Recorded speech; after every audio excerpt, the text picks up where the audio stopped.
Brian Windhorst was on his podcast, and they were talking about Cade Cunningham and Ausar Thompson. So we're going to put the clip on the screen for you guys real quick, and we're going to talk about it after.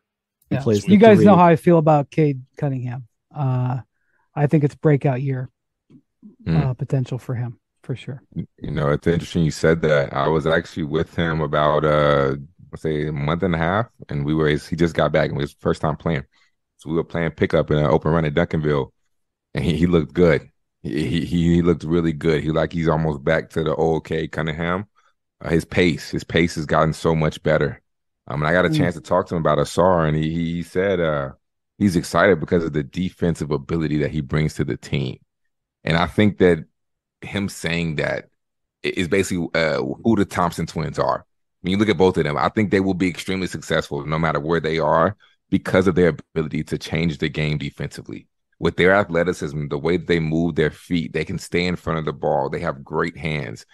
Despite their offensive woes, offensive flaws, defensive, they can always be on the court. I think over time you will see them grow on the offensive side. But Ausar kind of plays that role of just come in the game and just get stops. Help us defensively, because when you look at a Bojan Bogdanovic, you look at a Joe Harris. I mean, even there's times where Cade he has potential to be a great defender, but he's not there yet. So defensively, that team needs help, and he fits a role where he can actually go in there and help them. Well, he might not give them much shooting the ball. I mean, he might have his games every now and then. He might improve because he's a hard worker. He wants it. But defensively, he'll be able to fit a need that Detroit had. So we're going to get into the Ausar stuff, but I know that we've talked about Cade probably for the past 20 minutes, and that's absolutely fine. But I do want to get into Brian Windhorst's comments saying that this is a breakout season for him. So my question to you is, what would a breakout season for Cade Cunningham be for you? Is it more wins? Is it averaging more points, or just being that team leader that the Pistons need? Breaking out for me would be having a 24-7-7, something like that, or 26, whatever you want to give them. More of an individual season, like putting the points up, racking up the rebounds and assist numbers, and also making an all-star appearance. I think that would be a breakout season for Cade Cunningham. Doing the individual stuff that make you stand out from the rest of the pack, but then also being nominated to be an all-star. But, dude, there's just a couple of things that I just want to comment real quick. I like when people are saying, like, Cade Cunningham's getting back to his old self. I don't want him to get back to his old self. I want him to be better than his old self, because his old self is just this rookie year that we saw. So I know they mean other things, and I'm trying to be just a little funny, but like it always cracks me up. But also with Brian Windhorst, I just got to say, dude, I don't know. I've never heard him say anything about Cade Cunningham. I haven't listened to his podcast in a really long time, and I don't watch the national shows he has. So I will have to say, like, whatever he said about Cade Cunningham, I guess he said it. My thing is, don't jump on the wagon now. You already made fun of Detroit a few months ago, and it pissed me off, and it pissed a lot of other Pistons fans off when you said the Pistons organization made a desperate move to sign Monty Williams, and now you want to be on the Cade Cunningham train? No. Where were you last year after the 12 games before he got hurt? That's when you should have said something positive about Cade. I don't remember hearing anything positive about Cade Cunningham coming from his mouth. But now after the Team USA stuff and everybody else is talking about Cade in a positive light, now you want to chime in? That's a joke, and it just annoys me. And I hope I would be perfectly okay with the national media staying away from the Detroit Pistons. They do not deserve to cover them. They do not deserve to watch them. They do not deserve to talk about them because they have not said anything positive.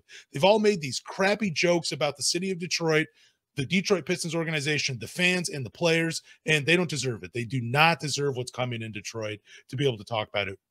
It just bothers me. But anyways, back to the breakout stuff. Sorry to go on the rant, but again, just to reiterate, the breakout would be individual numbers. I think Cade Cunningham will have a 24-7-7 season, but to add on to that, if he makes an all-star game, that will be Cade Cunningham's breakout coming out season. But what about you? So I love that you keep receipts, because Brian Windhorst was making fun of the Detroit Pistons for going after Monty Williams. That is a fact. He went on NBA radio and said the Pistons look desperate. Yeah. what I will say is this, and I told you about a month ago before all this happened.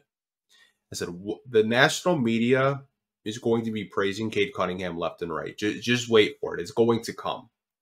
And I'm not surprised that they're jumping on the bandwagon. I absolutely love this for Cade Cunningham because he deserves it. I'm not going to say, like, you know, I don't want ESPN to cover the games. I think it's good not only for the city of Detroit, but it's good for the Detroit Pistons organization. And it's good for the casual fans who maybe they don't watch a whole lot of Pistons games, and maybe they watch a game where Cade goes off for 30 points and they're more tuned in. Maybe they turn into a Pistons fans because of that moment. That's just how, you know, these big market teams work. Like, we're not the Lakers. We're not getting, you know, 40, 50 games nationally televised on ESPN and ABC. We're lucky if we get one or two, right? Yeah, it's true. So I don't have a problem with him saying, you know, he's going to have a breakout season. But for me, what a breakout season would be is making the All-Star team, being one of the best players in not only just the Eastern Conference, but the entire NBA. Yeah. And I've told you, I don't think he's going to average 24, 7, and 7. I think his assists are going to be through the roof. I think Cade is probably going to average maybe 23, 11, and 7. I think with Monty's system, where it's a 0.5 offense, it's not so stagnant. I think Cade has the ability to be a 10 assist a night guy.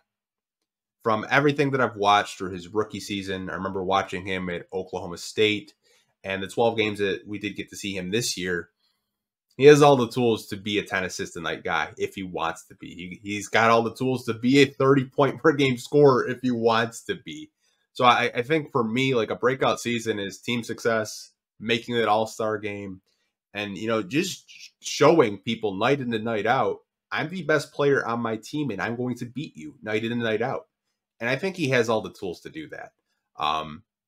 And it just has me excited for the future. I do love that, you know, we are getting some, you know, coverage from the Hoop Collective podcast on ESPN.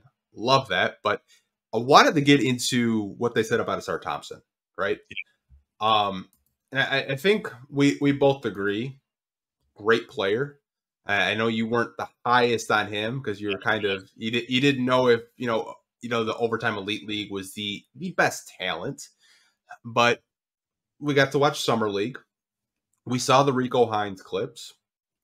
I think the one thing I will say where I disagree with, I think he's a better shooter than people are giving him credit for.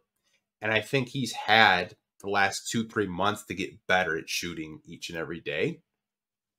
I'm not saying he's going to come out shoot like 40% from 3, but I do think he's more than capable of hitting those corner threes.